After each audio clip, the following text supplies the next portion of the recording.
new book from EWTN Publishing is hoping to help readers live a more calm life. Living Calm, Mastering Anger and Frustration discusses our emotional responses, explains how to create healthy coping strategies, and unpacks the difference between righteous and unrighteous anger. Dr. Ray Guarendi is host of EWTN's Living Right with Dr. Ray and EWTN Radio's The Doctor Is In. He is also the author of Living Calm, Mastering Anger and Frustration. Dr. Ray, great to see you. Thank you so much for your time today.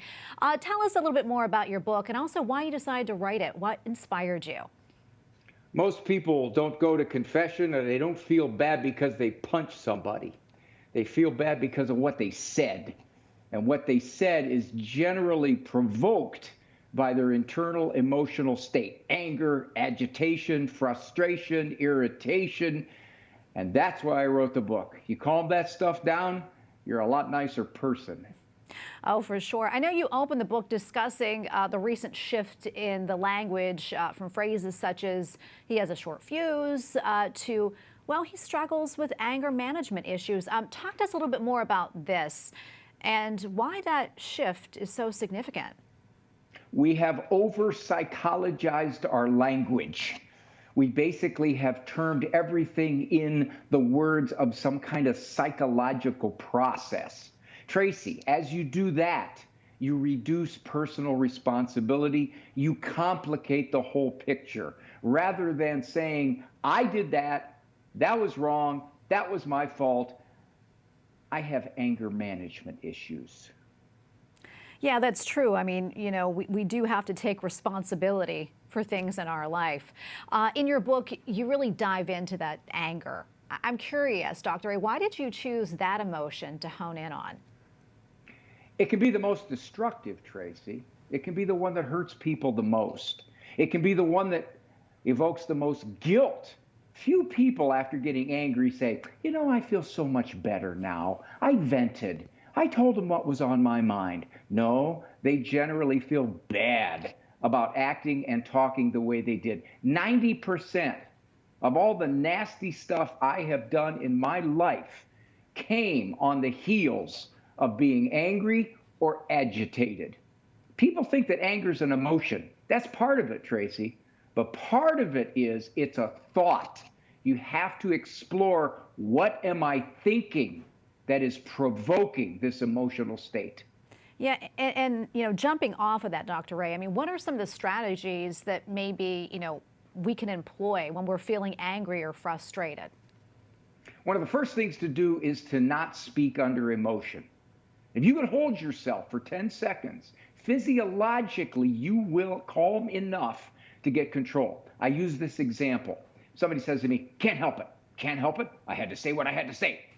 If I would have said to them right at that moment, I'll give you $1 million if you don't say it, they would say, oh, okay.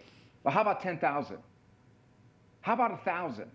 So in other words, what they're really saying is they can control what they say under that surge of emotion. It just comes down to whether they think it's worthwhile. Yeah, very, very good point there. I want to talk about this, talk about our faith, and how can leaning into faith help to maybe alleviate some of that anger and frustration that, you know, we face, especially during these times, which has been so trying for a lot of people. If you don't have faith, it is very hard to want to grow. Why would I, Tracy? If I don't have the discipleship of the God-man, if I don't say I want to follow him and I want to improve myself and I don't want to act on my emotions towards others, then I can fall back on, well, that's me.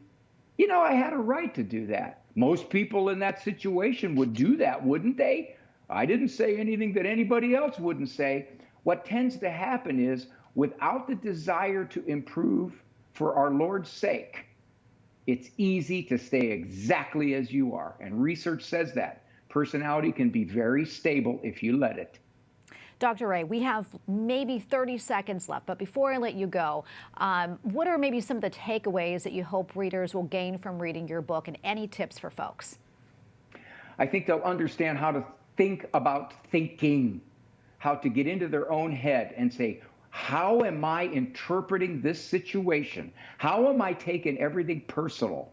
What am I telling myself that is breeding this emotion? Is my anger righteous, which is I am upset because somebody else is being hurt, or is it right-filled? I'm upset because I'm being hurt. Well, Dr. Ray, thank you so much for coming on and for talking to us about your book. It's so helpful. We appreciate it. God bless you. Well, Tracy, if you wouldn't have called me, I'd have been very upset and angry. We'll count to 10 next time. Thank you so much, Dr. Ray. Bye.